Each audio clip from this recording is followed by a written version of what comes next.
We're going to call the Real Estate and Transportation Committee meeting to order. It is October the 4th, and August, excuse me, August 4th, I'm sorry. And we do have a quorum, don't we? You're on the board, and then you're going to stand, so we're good. We have two orders of business. Number one, we have land lease agreement between CTMG Real Estate Enterprises, Inc. And would you like to present that, please, Good ma'am? morning, Ramona Siriani for the City Attorney's Office. Yes, this is a land lease agreement with CMTG Real Estate Enterprises, Inc. This is for 0.91 acres of land that's located on the northwest side of the airport, and CMTG is seeking to construct a 12,000 square foot hangar on that piece of property. This would be a 30-year lease with 2 additional 10-year renewal options upon mutual written agreement of the parties.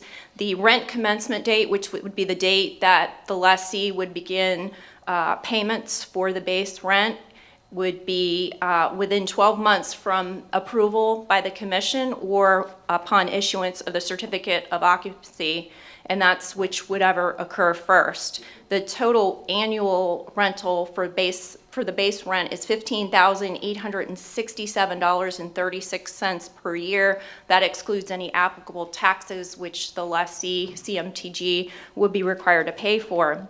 That monthly base rent as well, which equates to $1,322.28, that's consistent with other land leases that we have out at the airport based on appraisals that we've done within the last year.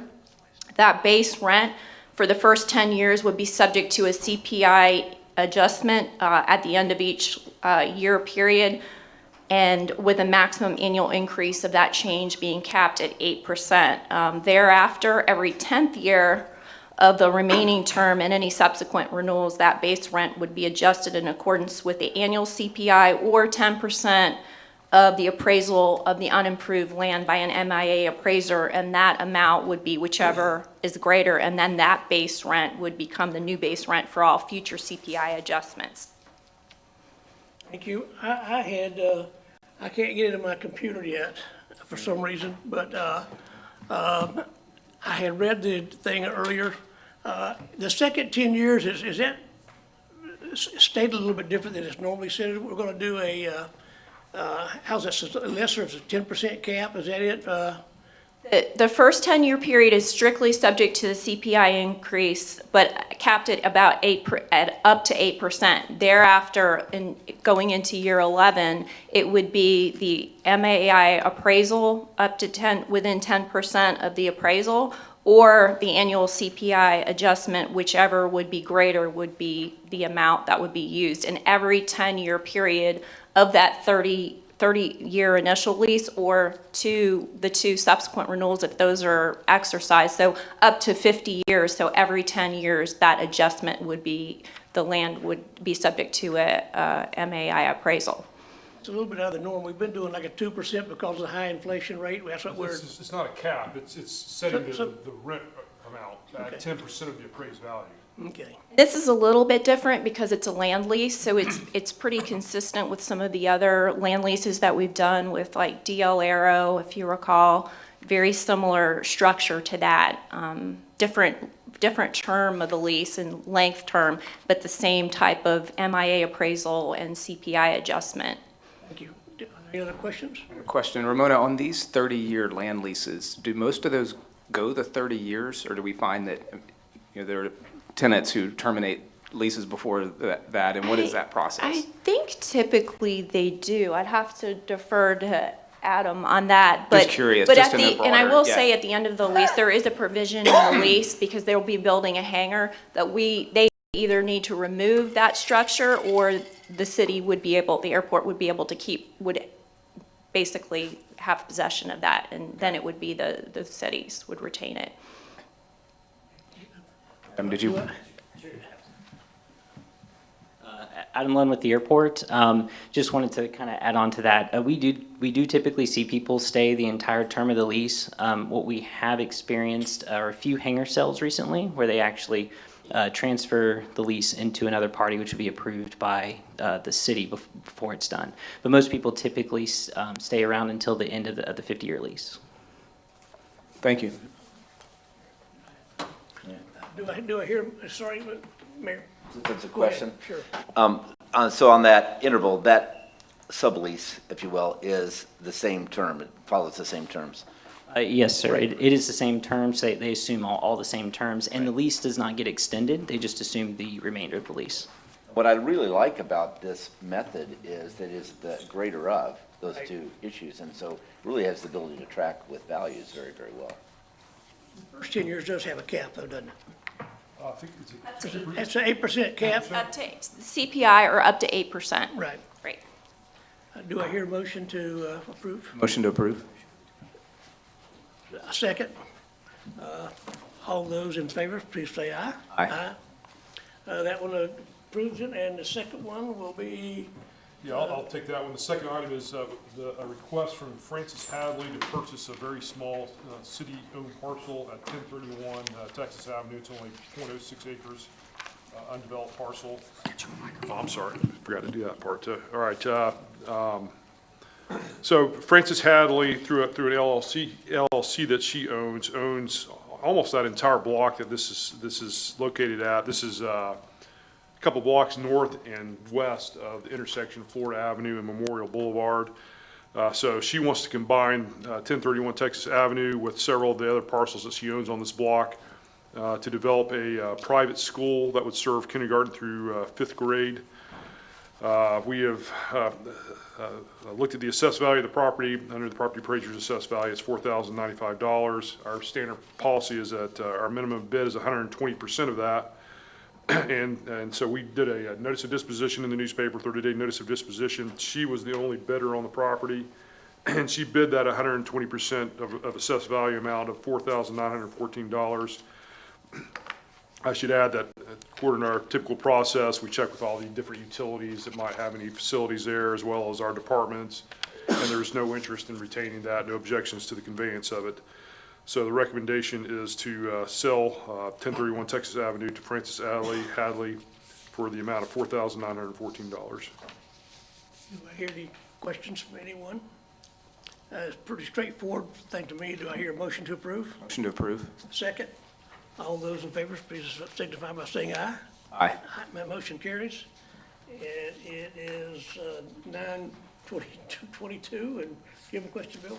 I was just going to ask Palmer on an educational basis, when you check with the utilities to see if there's any use, tell us what that means.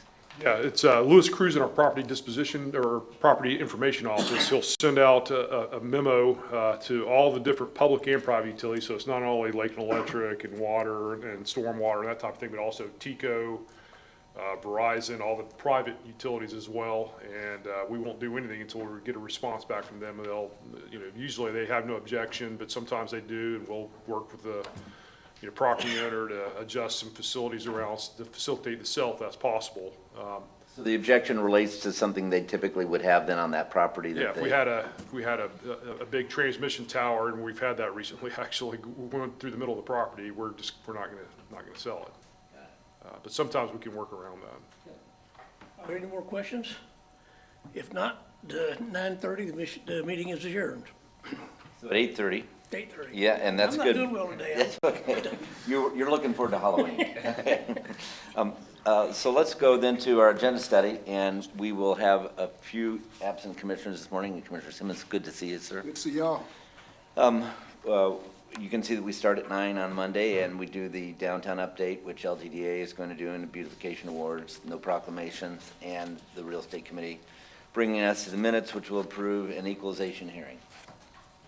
Equalization hearing is lots of clearing, and it's all routine, a lot of the same people that we typically see on these lists. Very disappointing.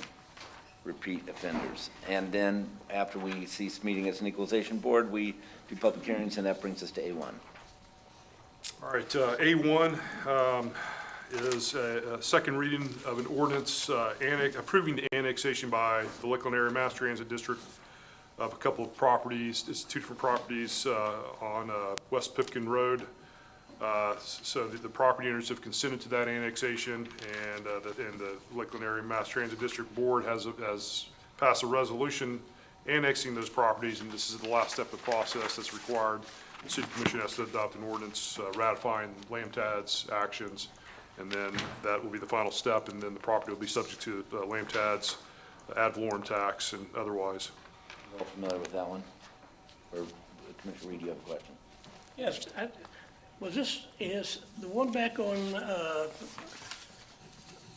And Chuck's going to show you a map where the properties are. Did we reduce one, or they pull this one off, or this is the one next to it, the one up on, Next to it, I think. okay.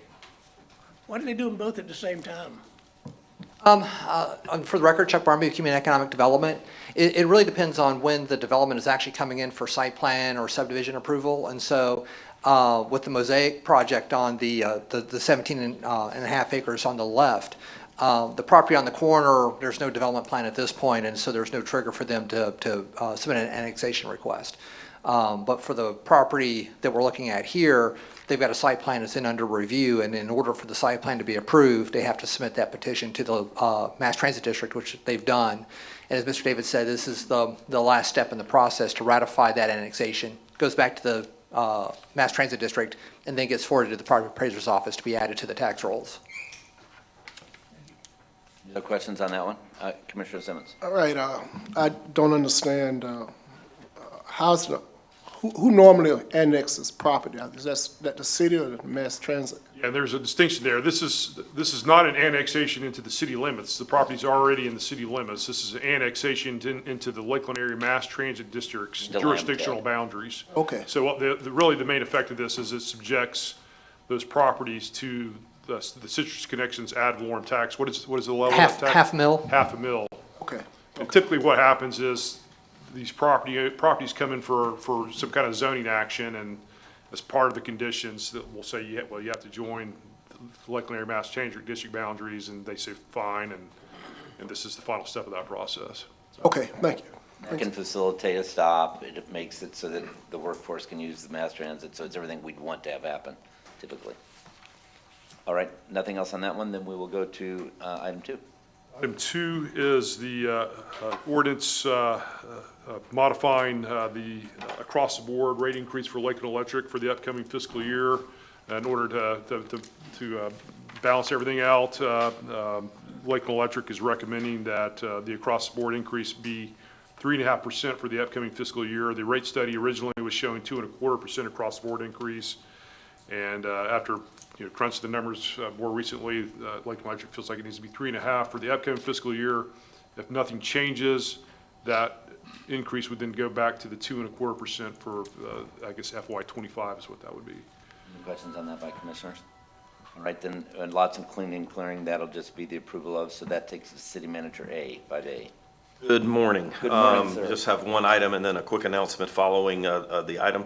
The item that I have is regarding a recommendation to award RFP number 2023-048.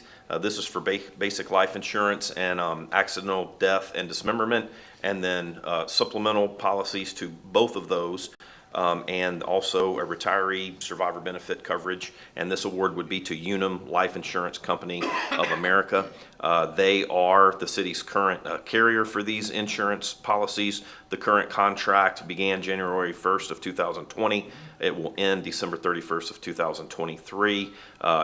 In May, the city released a request for proposal for these policies. 5 vendors downloaded the proposal. None were local.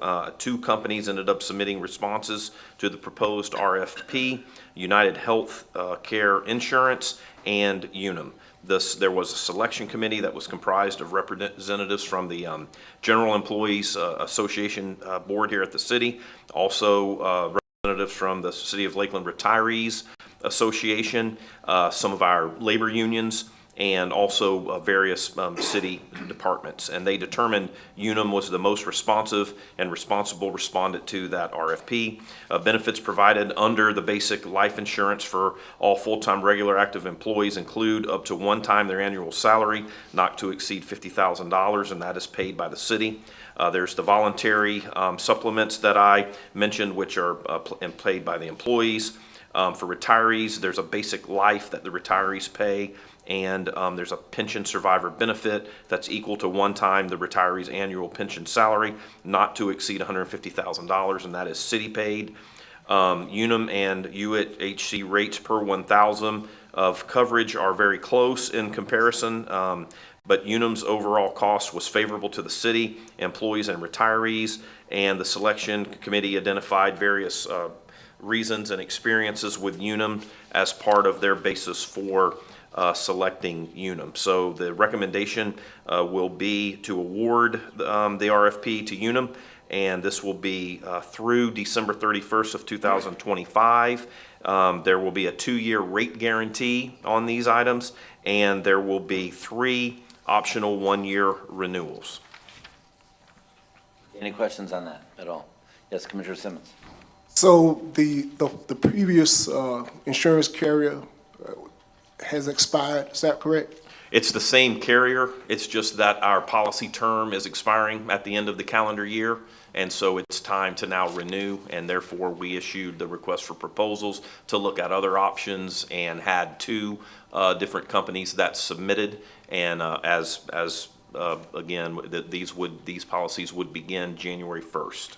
Incredibly close in pricing, you know, pennies apart. Commissioner Reed. Sean, thank you. Can you explain what these different, what's the UHC versus UN? What's the difference in these 2 categories here from the sheet we have? So those are the 2 companies. So Unum is the company that we're recommending awarding the RFP to, and UHC is United Healthcare Company. Okay, I'm sorry. I thought there was some, good, I'm glad you explained that to me so I can understand it now. Thank you. Yeah, there is, as you all see, there's a cost matrix that's been included in the agenda item. It is fairly lengthy, so a little difficult to understand, but it does break down, again, the different rates per $1,000. And then your verbal, sir. Okay, thank you. Just wanted to make sure that the commission staff and the public is aware that on Monday for the city commission meeting like we are today, we will be in this room again. So just plan to be here for the commission meeting on Monday. Thank you. And I know this has been a difficult and prolonged project for us on the transition between the rooms. But I get to watch the progress on this as I go through, and they're making progress every day. It's a very, very, very complicated conversion. And so I'm grateful that we have the quality of this room and the setup that's here, and that the team has that flexibility to make it happen. So although it's an imposition for many, this is really a wonderful ability to have a room like this available. Thank you, Mr. Mayor. I was also unaware as to the complexity of the job in the chambers until I walked in there a few weeks back, and there were hundreds of tiny boxes everywhere. There were thousands, it looked like, of different cables, and so it has been a massive undertaking. We're getting very close. We don't want to commit to a date at this point, but we think we'll be making that announcement hopefully very soon. All right, thank you. All right, then that brings us back to City Attorney's 6A1. 6A1 is the continuation of an item that the City Commission last considered back in September of 2022 when it continued this until the applicant was ready to move forward again. It is a proposed conditional use to have an off-street parking lot as a principal use at 411 East Orange Street. That's the Florida Citrus Mutual building just across from City Hall, just to the south of Orange Street. Jason, you have a brief presentation to give on it? Yeah, I do. Thank you, Palmer. Good morning. Jason Willey, Assistant Director of Economic Development. So this is a request that we've seen before. This is a conditional use, as Palmer said. Off-street parking is the principal use on property located at 411 East Orange Street. That is the Citrus Mutual lot. So this request originally came to us in April of 2022 from Chastain Skillman on behalf of the applicant, which was Public Supermarkets. At the time of the request, a recommendation by staff was put together in anticipation of LDDA hearings and hearings from the Planning and Zoning Board. 7 draft recommendations were put together to support the conditional use to allow parking on this site. So those included submittal of a site plan, a pedestrian plaza to be constructed on the site, improvements in stormwater, drainage, landscaping, tree mitigation, and a validity period of the conditional use for 5 years that would allow the Director of Community and Economic Development Department to extend that annually with a request from the applicant. So after the Planning and Zoning Board, after all of these items went through, the request was positioned to come back to y'all. This was about a year ago, so this would have been August of 2022. At that time, as Palmer mentioned, the request was continued by the applicant. So through that period, let me make sure we're familiar with the site. So south of City Hall, north of Lake Morton, these are the same slides that you would normally see as we go through and we would be presenting a conditional use approval. A little bit more specifically, so C6 downtown zoning, you can see Lime Street to the south, Orange Street to the north, Massachusetts to the east, and Iowa to the west. Here's another site looking east from Massachusetts. So this shows the existing building that is on site. So Publix purchased this property. It's about a 2.42 acre parcel they bought in 2016.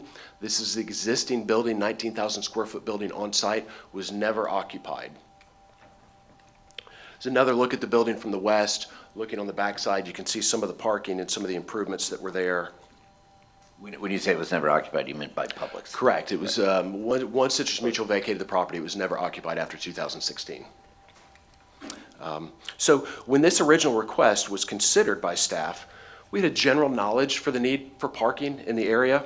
And I think it's just really recently, over this period of continuance in this last year, that we've learned a little bit more about the expanded needs for the applicant's plans in downtown and specifically with this site. And so running parallel with that, again, we're going back to 22 again, March of 22, I presented to y'all an economic development project called Project Horizon. So at that time, a confidential project that was approved for the Polk County bonus incentive. So one of our economic development incentives that we do that are job-based for funding. At that time, Project Horizon made reference to the creation of 100 new high-skill, high-wage jobs, paying an average wage of about $93,000, so it was 200% of the Polk County average wage at the time, to be located in an undisclosed downtown building. That dollar amount that we committed to in the resolution for Project Horizon was $1,000 per job at 100 jobs. So that was a $500,000 commitment for those jobs. PCBI is a local incentive, so that is split between the city and county. And so $250 for the city, $250 for the county. It's paid out over a 3-year period as those jobs are created, documented, and audited. So another site, just looking at this from the west, or from the north, sorry, up Massachusetts. So here is a copy of the approved site plan. Not approved, the submitted site plan by Chastain Skillman that was originally shown. So we can see the dark gray areas show the elimination of the building. It shows some of the improvements to the parking, some of the transportation, ADA improvements, other pieces that were there. As this was being done, Project Horizon was later revealed as Publix Supermarkets. We come to you with these confidential request. It was later revealed that it was Publix, and the undisclosed downtown building that they were referencing was the FedEx building just west of City Hall at 333 East Lemon Street. So that acquisition was underway when this was going. Publix closed on the FedEx building this year in January of 23. And so with that, Project Horizon continued to move in a direction where the consolidation and expansion of their IT presence in downtown just continued to move forward and grow. We continue to learn a lot more about that. You saw Steve was here. Steve Scruggs with the LEDC is here with me. He and I have been talking about this project at length for some time. I've got a couple of slides at the end of my presentation as I wrap up that he wanted to insert that are really going to answer some of your questions a little bit more about Project Horizon. What does that mean? What is the building consolidation? What are the jobs? What are the wages? So he can come up in just a minute at your pleasure and go through some of those. But lastly, really on the conditional use in that approval. So surface parking is not the highest and best use in a downtown. And we know that. We've gone through a lot of steps. We have a catalyst plan. We're looking at that. But really, this is a remarkable opportunity. This is a great opportunity for redevelopment by an organization that happens to be the largest private employer in the state and one of our partners that is headquarters here in Lakeland. So all of those points bring me to y'all to say, we have looked through those original 7 draft conditions that had been applied and seen by LDDA and Planning and Zoning Board. And based on what we've learned in the growth of this project and the timing, Community and Economic Development Department, we are recommending for the removal of Condition B. You'll see in your packet, there's a good memo that explains this, and you'll see in the ordinance that Palmer prepared, it's got 6 conditions in there. Originally, there were 7. What we're saying is the department would like to remove the condition that was the 5-year validity period for the conditional use. We have faith in the project and the organization and the development and the growth in downtown that though we don't love a surface parking, this will not always be a surface parking lot, so we didn't see the value in that condition at this point. These last 3 slides really go through those conditions. They will show the 6 that are in your ordinance.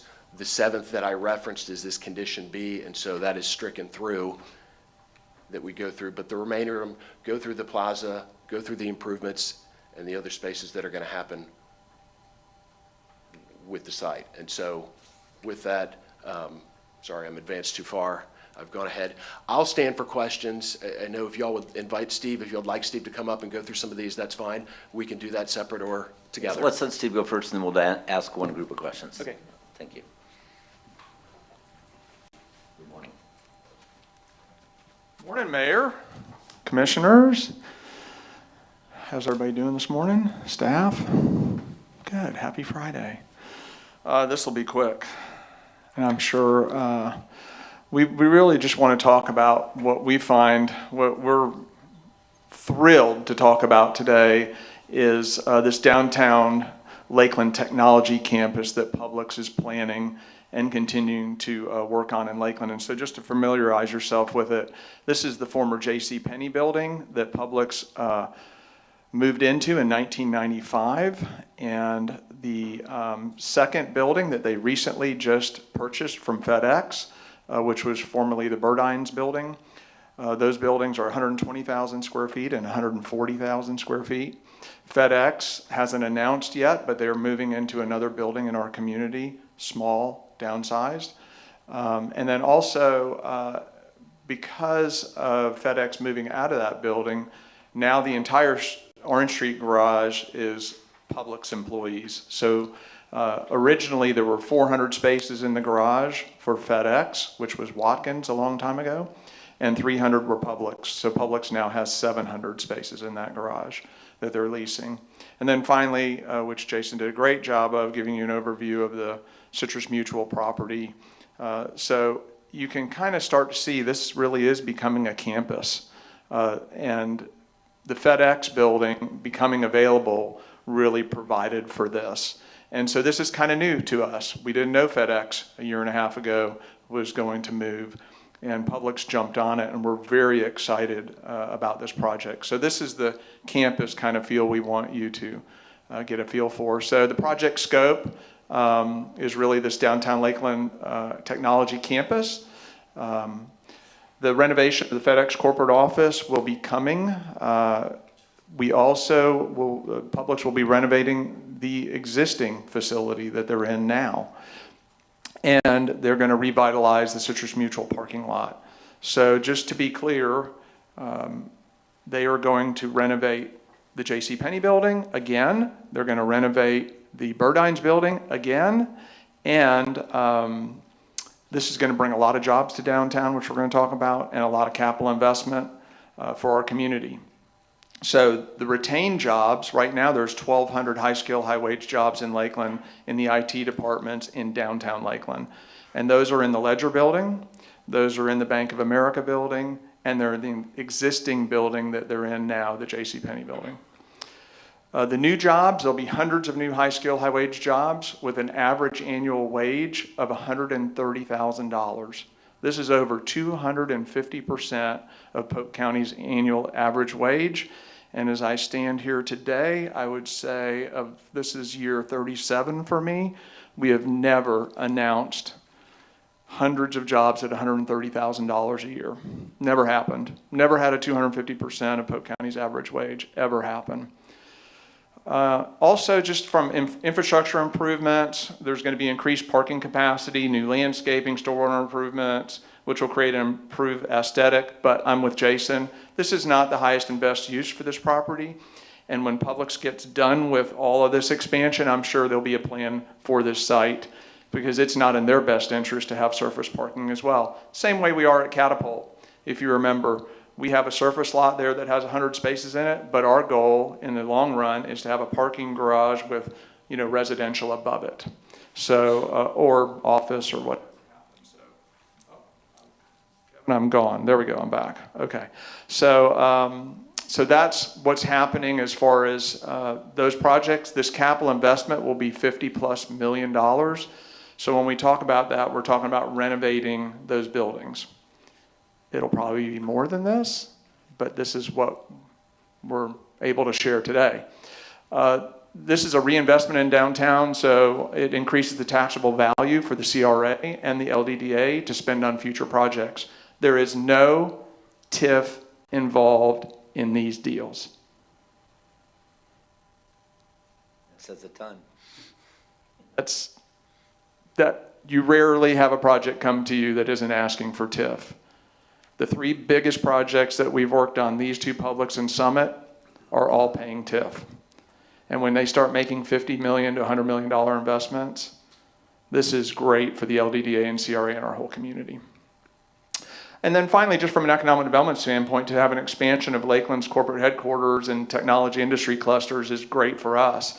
To have an IT campus, technology campus in our downtown. What would we do if another Fortune 75 company came to us and said, Tesla, Google, Apple, we want to put our technology campus in your downtown and create thousands of jobs? What would we do for that project? This is what we're getting. So we're really excited about that, and I think that is it for my presentation. You flip back to the campus. I don't know if I can. It's not letting me, so I don't know what happened there. Kevin, help me. I don't know what I did. Just to the campus. Yeah, happy to. Okay, questions or comments? By anyone? Commissioner Reed. Thank you. Steve, these new jobs, I know, those are going to be new jobs, not transfer jobs from another spot into another? It'll be both. A little bit of combination of both, because when we give this money out, do they have to be new jobs? I don't know if they have to be new jobs, so there's going to be more than just, how many jobs are going to, 250 jobs? Publix is planning over the next 5 years to hire hundreds of new IT employees for their corporation. Okay, because I thought when we gave, it has to be new jobs, though, doesn't it? I think, is that? Publix is planning in the next 5 years to hire hundreds of new IT employees. It's going to be very difficult for them to work. Well, I think they have in a just those three-year, spaces. they have a 3-year window, I think, but anyway, go ahead. But my last question is when we had discussed the parking lot, is that going to be opened in the evenings for the public? I know that was one thing that I had requested when I met with them. They've done that in the past, and I'm sure they'll do it in the future. Like for Bonnet Springs grand opening, they opened it up and anybody could use it. They had buses coming back and forth. So the one thing that I would say, Commissioner Reed, is there's nothing in and around that lot that anybody at night would want to park there anyway. So I don't think that there's a big demand for it. I parked in that lot for 25 years when I worked at the Chamber of Commerce, and nobody ever parked there at night. So I don't see a big desire. There's nothing to draw people into that site, but I am sure that they would be amenable, and they've had discussions with us and said, we're happy to work with you. Because I know I had discussions with their representative, and then, of course, when we have Mayfair, stuff like that, that's always where people go, and that's Of course. That's on a weekend type thing. And so people will probably park there for Mayfair, I'm sure. I was just making sure. Thank you. Yes, sir.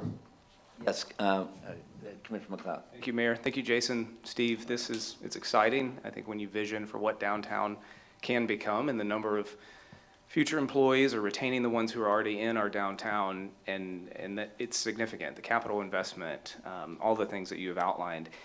For the parking lot, I'm guessing that for this to be successful, for Publix to do what they want to do, they need these spaces. So right now, whether it's a surface lot or eventually, some type of garage, but the number of spaces that this lot would provide, they need that for the number of employees. Just to give you a feel, Commissioner McLeod, that's a great question. There's 700 spaces in that garage, and there'll be a couple hundred in that lot eventually, and there's 1,200 people that work downtown. To do the math. Right. Commissioner McCarley. I concur with Commissioner McLeod. This is an amazing project. The annual income alone, is just will change the trajectory and the opportunities for students that we have here that want to go into IT, where they can hopefully stay and go into one of these new positions or go into a position that exists that needs new talent. So I'm very excited about that piece. With regard to the parking, does IT at Publix run 24/7? Like, are there some jobs that are there all the time? So the garage will be open for them all the time, and they'll use that. So I think there'll probably still be some flexibility on that lot. And although I agree it's not the highest best use, when you look at those parcels and you look at these buildings and what they're adding and renovating, I think, I think personally about Seattle. It's not my favorite place in the world, but when you go to the Amazon campus and, what they poured into that downtown area is just absolutely incredible. And when you look at the pedestrian bridges that are already there, it's so conducive to the workplace for people to be safe and to be protected from, 100-degree heat and rain. So this is a wonderful, I think, as much as I miss Burdines and Penny's downtown, because when I was little, I got to go there and have lunch at Burdines. a good chapter of your life It earlier. was very early because my pediatrician was on Lake Morton, so that's how I got bribed to go to the pediatrician's office. But just thinking about how we're using this and how we're reinventing it, I think is incredible. And, I'd love to see more opportunities like this come about. And the fact that there's no TIF attached is really, it's very exciting for us, I think, as a municipality, to have that as an option when you're looking at pouring into our CRA and providing, like you said, other opportunities in and around downtown. It's awesome. Companies don't make this kind of investment unless they're planning on being there for a long, long time. So this is just, from an economic development standpoint, this is one of the biggest projects I've ever worked on in my life, 37 years. We've done some city visits where we look at the impact of IT jobs downtown and the importance of bringing them downtown because it's where IT people want to be able to both live and work in many cases, in lots of cases. And the ability to walk out and have the accessibility of downtown. And Publix, by the way, has been influenced by some of those visits in terms of the way that they're talking about remodeling their spaces for these IT jobs, which would be consistent through the properties. When this picture is the picture to me that's valuable for all of us to see, because you just recognize the heartbeat of this campus is the parking garage in terms of the availability, and the inevitability of Orange Street seems hugely probable from a company that is very interested in always being low profile in terms of how they grow and how they expand. They are an under-promise, over-delivering company. To have them for a local partner as for the headquarters and the growth from this area historically, this is hugely important for them to protect. And frankly, you could do this in Atlanta. These are IT jobs. You don't have to do them from Lakeland. You could have this camp for them. That stuff runs through fiber. You could put this anywhere you wanted. And so I think we want to not only think about who we're working with, which is the major corporate partner we have, and always will, really, in this area, as all foreseeable, in our foreseeable future, juxtaposed against somebody who would be coming to this area wanting to make this kind of an investment in our community. And we, as you mentioned earlier, we'd be thrilled to be able to entertain that kind of an option. So to do it for our hometown partner that has grown here and trusts us and has decided to do this here instead of some other place. Removing that condition seems very, very reasonable and highly probable in terms of what we could expect in the future. This is an audible, but I'm going to go ahead and make it. I would like to invite all of you, when we get the first building renovated, to come over and get a tour of it. You will not, it will be catapulty, but 4 times as big. And I would really like the commission to, and senior team to come over and see what this investment's going to do for our community when it gets done. Okay? Really exciting. Thank you very much, both Thank for you. your presentations. All right, appreciate it. So procedurally, just because of the amount of time since the last public hearing on this, we decided it was prudent to just go back to first reading. So this is only first reading, and as well as the change in that condition. So, this will come back at the next city commission meeting for a public hearing. The next item is a conditional use for a 103-foot cell tower south of Parkway Frontage Road south of the Parkway there and west of Beaker Boulevard. And I'm sure Chuck can show a map that will describe it better. Good morning, everybody. Again, for the record, Chuck Barmby. And so the subject property is on the north side of the Lakeside Preserve Planned Unit Development, southeast of the Parkway Frontage Road and Pipkin Creek Road, just east of the airport. And so the conditional use request is for a 103-foot tall cell tower. It would be located immediately on the northeast side of the Lakeside Preserve Phase 2, which is under development review as we speak. It would be accessed from a cul-de-sac within the development. Access would continue to be maintained just south of the Parkway Frontage Road, and so there would be no additional driveway connections or anything else to the public road system. And so this gives you a little bit of better idea of make sure I'm pointing in the right spot here. There we go. So the star represents the site location. It is within a heavily wooded area. It is about 1,500 feet from the closest existing home and about 252 feet from the closest planned home. So there's definitely a lot of good separation here from the surrounding neighborhood. And wetland? It's, I believe, more of an upland area, but it's as part of the remnants of the old mining operation in that area. The other thing is that the site has been reviewed by the Federal Aviation Administration as well as Adam Lund and the airport staff. No concerns at this point because the 103 feet height still keeps it below the 250-foot mean, above mean sea level limit. So everything is good there from that standpoint. And so again, the red star shows the relationship to the planned lots within Lakeside Preserve. Zoomed in portion to show the access route. There's a 15-foot wide easement along the western property boundary adjacent to the Pros Lakeland apartment community. The developer of that apartment project did speak at the Planning and Zoning Board meeting. Wasn't there to oppose or support the proposal, but just had some questions about how the access road was going to work. We're going to get additional information and cross sections for that. It's within a 15-foot easement area, and so it should fit, but we want to get that additional information, and the applicant is working on that as we speak. Questions on this at all? Great, thank you. Next item. The next item is a requested change in zoning from single-family residential to low-impact office on just under an acre north of Parkview Place, just north of the hospital for medical offices. Chuck? Thank you, Mr. Davis. Again, the site in question is immediately across from Lakeland Regional Health's main campus, north of Parkview, between Florida Avenue and Lakeland Hills Boulevard. It's an area that is definitely a concentration of medical uses. It's part of the CRA's medical district. And so the request here is to go from RE4 residential zoning to O1 office.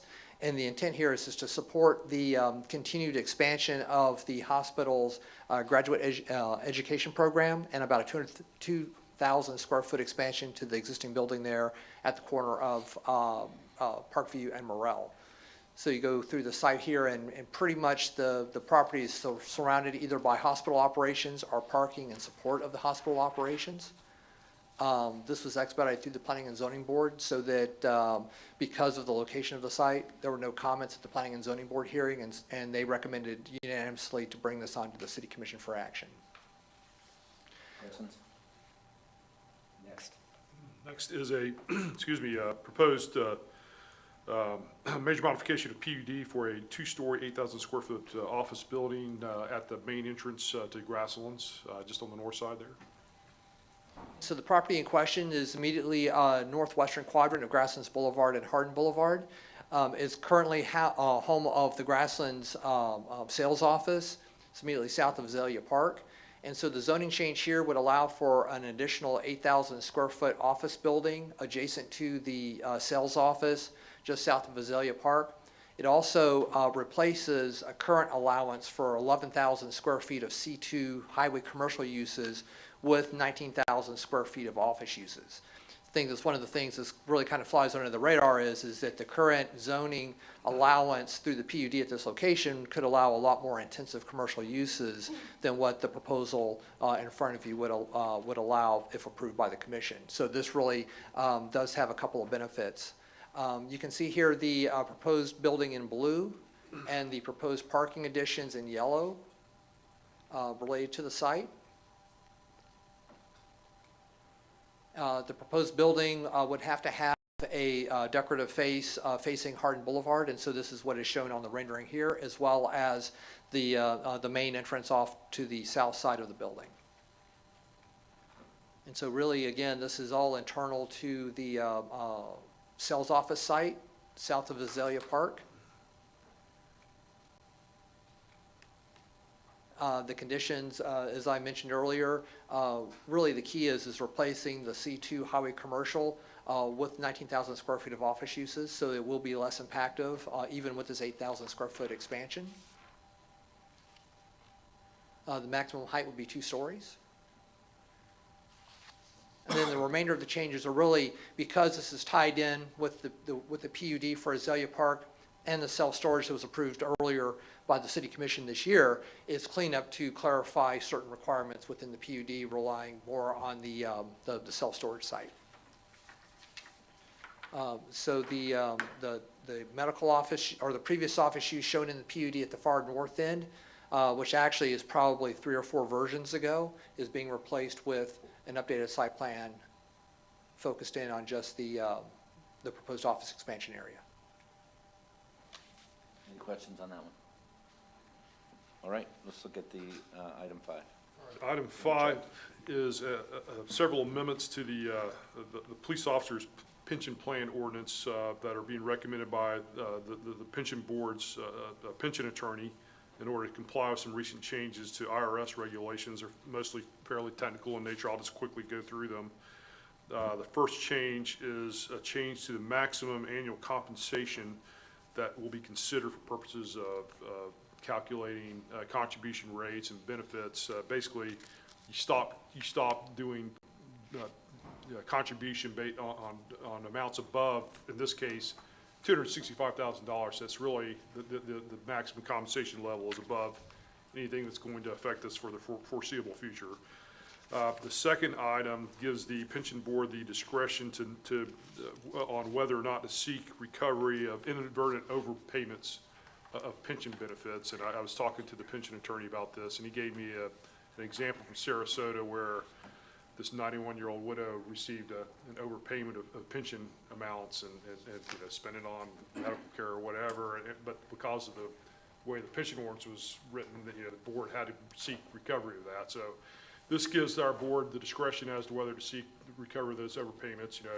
If the costs of doing so outweigh the benefits, then they have the discretion not to do that. Third item is changing the required distribution age for the plan to 72. I think if you've had any experience with pension plans, there's always a required minimum distribution age so that the amounts become taxable at some point by the IRS. And so this establishes that. The fourth item provides that under their plan, you can choose whether to receive your pension payments over your lifetime, or you can receive a lump sum payment. If you do receive the lump sum payment and you're in the drop program, that lump sum payment has to go into your drop account. You can't receive a distribution of that, otherwise it'd have a tax penalty under IRS regulations. Fifth item is, right now, you're allowed to, as a police officer for Lakeland, you can purchase up to 5 years of credit for services with the military or another police organization. So you have to buy that, so there's no actuarial impact to the plan. And right now, you have to make a lump sum payment for that amount. So you got to pay for the whole 5 years. This changes that so that you can make installment payments over 60 months, so five-year payments. If for some reason you terminate your employment prior to that, making the full payments, then you just won't get credit for the amounts you haven't paid for. So that's the way that works. You get credited for what you paid because you're sent home. Right. And then the last item is simply, there is a provision under Florida statutes, there's an excise tax on casualty insurance policies, and the amounts from that within the jurisdiction of the city of Lakeland go into what's called a share plan, which goes to the police officers. It's basically, our police plan is a defined benefit plan, but this is sort of like creates a little embedded 401k type plan within their defined benefit plan. And it just simply provides that if for some reason they're not vested and they leave employment, they can choose whether to receive their share plan or a refund of their contributions to the defined benefit plan. Again, a fairly technical change, but it gets us into compliance with IRS regulations. So that's those are all the changes to that. Any questions or concerns on that at this point? Okay. I have a question, Mike. On the buyback plan, is that, or most of them have been 3 years I've seen other places. Is this something that's been new, or is this something that's just being implemented now? Or? No, it's been 5 years for as long as I realize it. But again, remember, it's always actuarial neutral to the plan. But as far as I can remember, it's been 5 years. There's no interest calculation in that either, is there? They don't pay interest on not buying back in?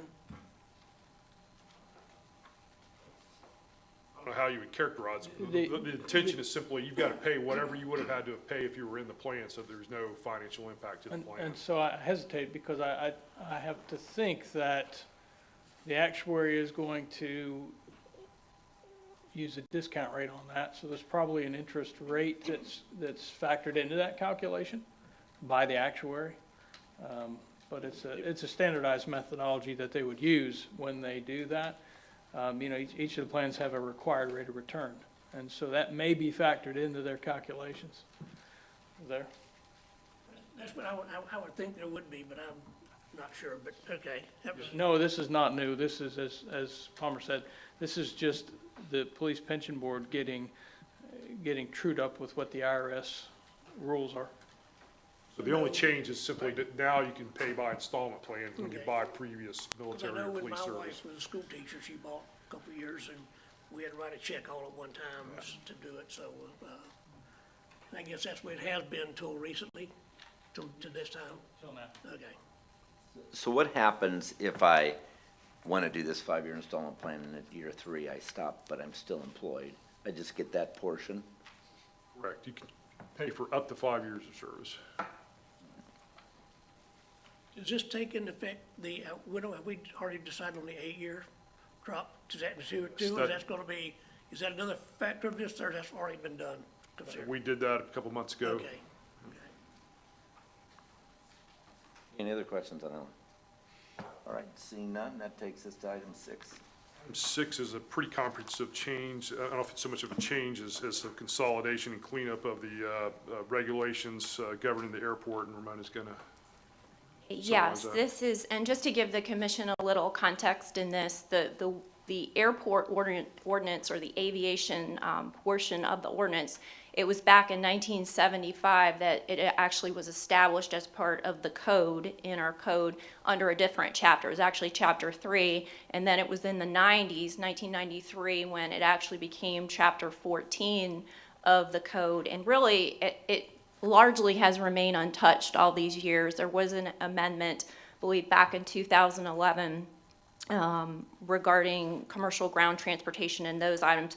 But the airport staff came forward with a request for a repeal and a replacement of the entire code, just to basically go through, make sure that all of the provisions in the code were consistent with federal regulations and guidelines, and to establish the operational procedures that go along with that to meet requirements for airport certification, as well as just to reformat, clarify, remove any conflicting provisions throughout the code in order to make sure that the airport continues to be able to develop and explore new business opportunities and have a code that meets the modern day, so to speak.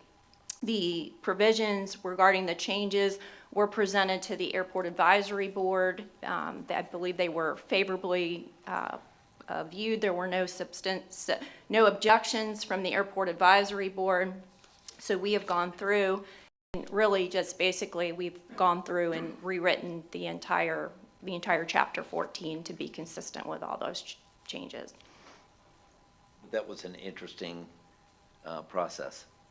It was Didn't say it was interesting. well, It was my it was months of going through and kind of discovering some of the history too behind how the ordinance came about and developed, and looking at some of the provisions and realizing how outdated and changes that were really required to be made to be consistent. And that you're also with. not missing something that you were trying to protect. Correct, and then cross-referencing sections in the code to make sure that they were still appropriate to other sections of the code. So we think what we have right now is a really good comprehensive rewrite of our aviation provisions in Chapter 14, and this will be consistent and enable the airport to go forward, further develop, and explore new business opportunities as well, because we have consistency with our airport minimum standards, our airport policies, and now our code.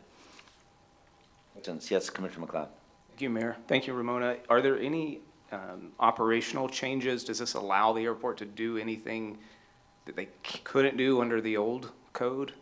I think it really sets forth the criteria in terms of, it does have a lot of operational standards in here that's consistent with policies, but it also has a provision which gives the airport director authority to make those changes, and as long as those changes are consistent with any existing ordinances or resolutions that the city commission adopts as well.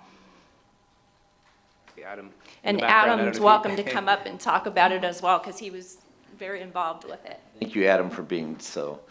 Yes, thank you as well. So when we embarked on this, we really wanted to kind of clarify a lot of the issues that we've been having out at the airport, particularly relating to fueling operations and self-fueling. So we wanted to make sure that those were clearly defined. So as our tenants are looking at implementing programs, that it is consistent with what our policies are, which are consistent with federal requirements.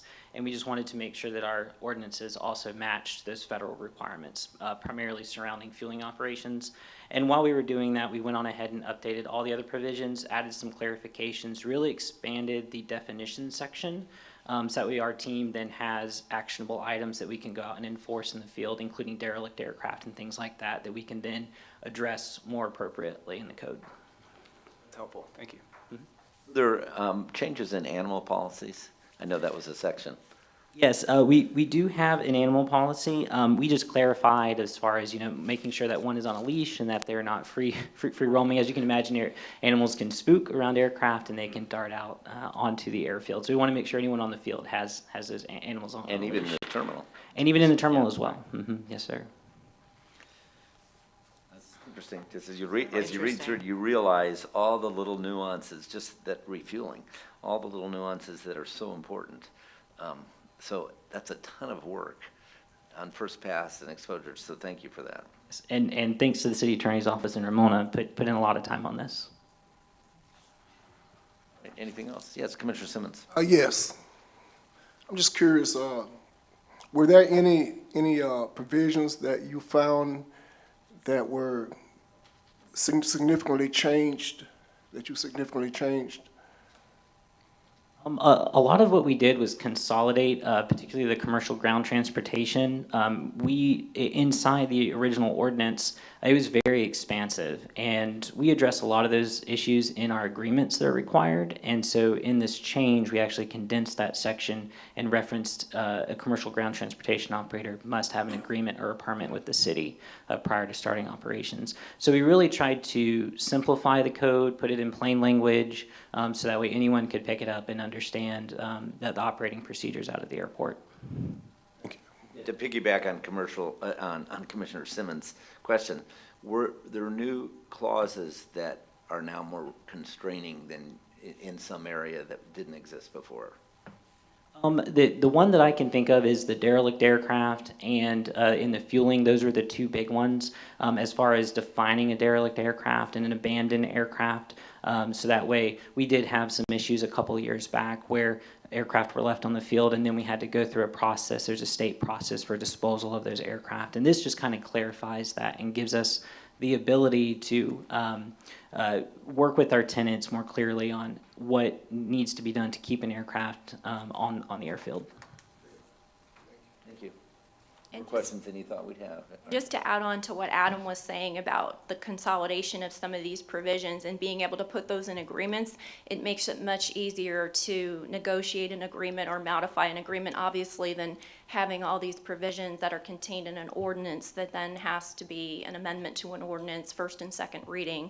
So it makes more sense to have these individual agreements for certain aspects of what we're dealing with out at the airport as well.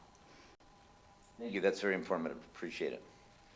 Okay, so that brings us into miscellaneous reports. We have an agreement with H2 Design. This is for exhibit design, fabrication, and installation services for the Lakeland History and Culture Center.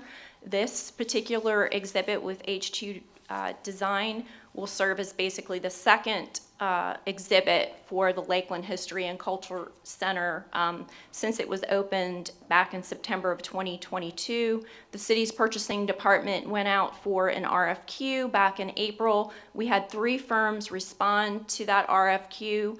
The selection committee ranked the firms and determined that H2 Design was the most responsible firm with essentially the lowest price that came in at $100,000 for the design services related to this particular exhibit.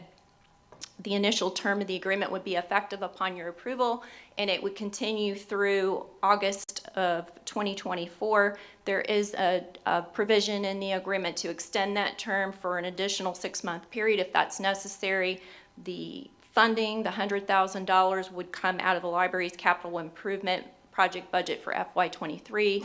If there were any additional funds that would be needed, they would come out of the Lakeland History and Culture Center GiveWell account. And Lisa Lilliquist is here from our library who can give you a little bit more background and information with regard to the exhibit itself and what H2 Design will be doing. Let's do that. Thank you, Lisa, for being here. Good morning, Lisa Lilliquist, City Librarian.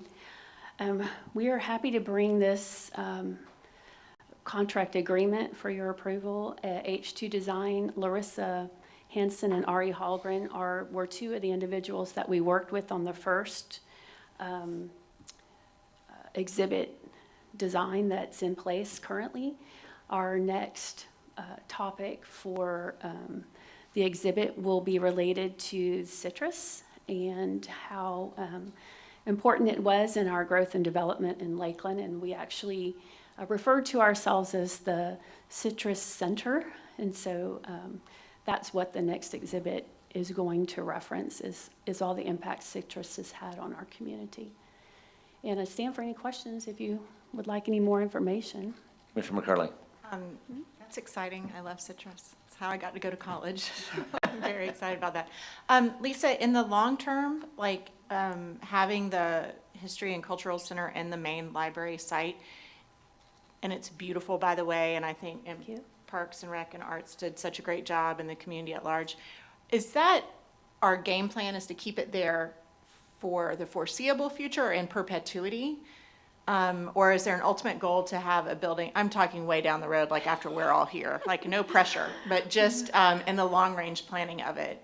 Well, I think two concepts have been floated in the past, and certainly right now, we're developing a program to stay within our library footprint. But based on traffic and the desire to make bigger and larger exhibits or expand our archives would certainly lead to the possibility of exploring something in the future. But right now, we're planning to stay within our footprint. And that wasn't, I don't want anybody to have their hair on fire about that question. I just, I love it. I think it has just elevated our community to think about their sense of place and their history. And I think you all have done an amazing job curating this site as it is. I'm excited to see this new exhibit. But I think it's also the perfect place for it because you're having foot traffic of people who might not typically visit historical museums. So I think it's a nice partnership and blend. I'm glad that that's what happened and how it got moved forward. But I was just thinking, while I was making notes, just the long-term planning of the project, because Lakeland has a very vast and deep history that covers, so many people and so many, a variety of stories, that of just, publics, referring back to our earlier commentary, what they've done in the community and people who've worked there and done other things in serving this city so well. An awful lot of opportunities and many, many stories to come. So this will just be the second story. I can tell you that as far as foot traffic goes, Luann gave me the numbers yesterday. So since we opened back in September of 2022, we've had 15,711 visitors to the space. So they're finding it and enjoying it. And so it's fun to watch and see. Well, and you did a remarkable job of transforming that building and getting all that planning in place. And probably if we were doing something like this, and this is a subjective comment, uninformed only, like that, it's probably well out a decade from where we are today, and it would be a move of some other location, and it'd be a need to recapture for the library some of that space and all that kind of thing. And so there'd be a lot of planning in that. And you could, on a long-term basis, you could put something like that in up on at Springs Park, or, if there was a place to be able to do that and just kind of recenter what it is too. So, but near term, and you've done great work. Yeah. Thank you. And you're in a great space, and those 15,000 people that have seen it all recognize it, and the ones who haven't been should add to those numbers in the future.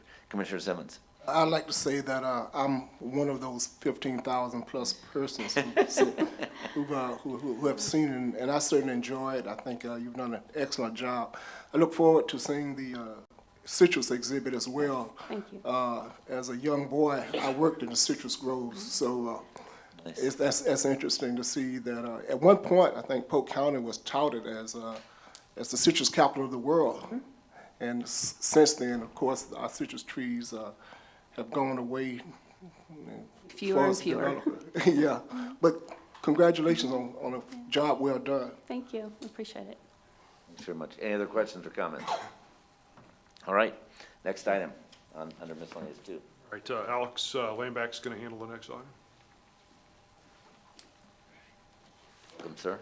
Good morning, Alex Lambach for the City Attorney's Office. This is a proposal with Allied Universal Corporation for the purchase of an annual supply of gaseous chlorine for the city's water utilities department. Gaseous chlorine is utilized in our water treatment plants and our wastewater treatment plants for disinfection of potable water and treated wastewater as required by DEP and EPA. Allied was selected in 2022 pursuant to an invitation to bid, and that bid provided for the option of 4 one-year renewals upon mutual consent. Under the attached proposal, Allied will supply the gaseous chlorine to the city for FY24 at a rate of $1,993.76 per ton. With an estimated usage of 715 tons, the total estimated cost for the city in FY24 would be $1,425,538.40. And we have Joe Costain here from Water Utilities if you have any questions. Educationally, why gaseous instead of liquid?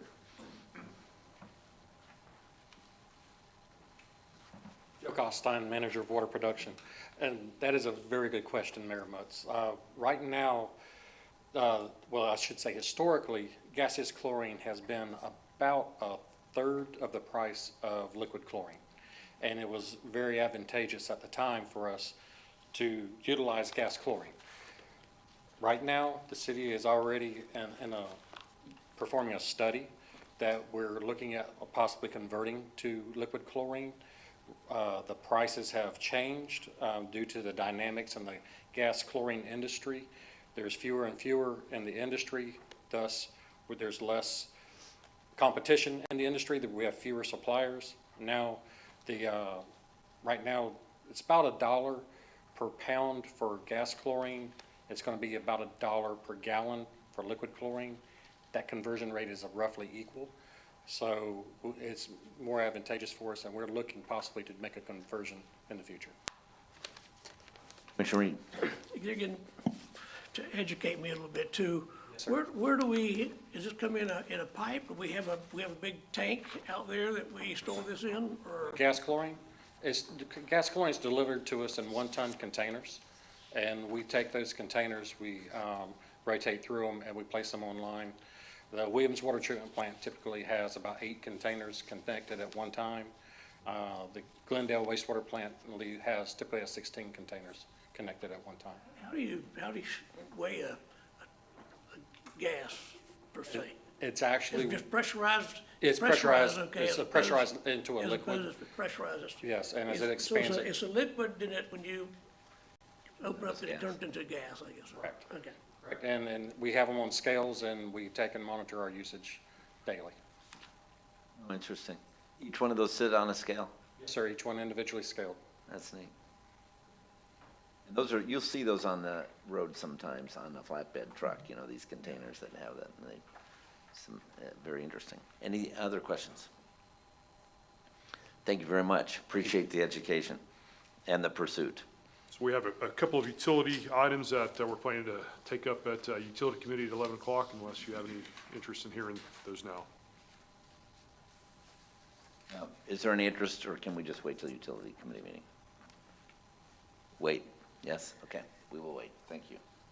Then, and any items from members of the commission that you'd like to share before we terminate our meeting? And Commissioner Reed, go Sure, ahead. I thought the National Night Out was a lot of fun, and I felt abandoned at the At Sandpiper? at Sandpiper. I was the only guy there, and they had quite a few questions, but fortunately they were for the police and fire department. But it was interesting, and it was well attended, and I think the places I went, it was a very exciting day. Particularly, I enjoyed going to Noah's Ark, and that's really a special place to go to. You really have to be ready for a party out there, really do.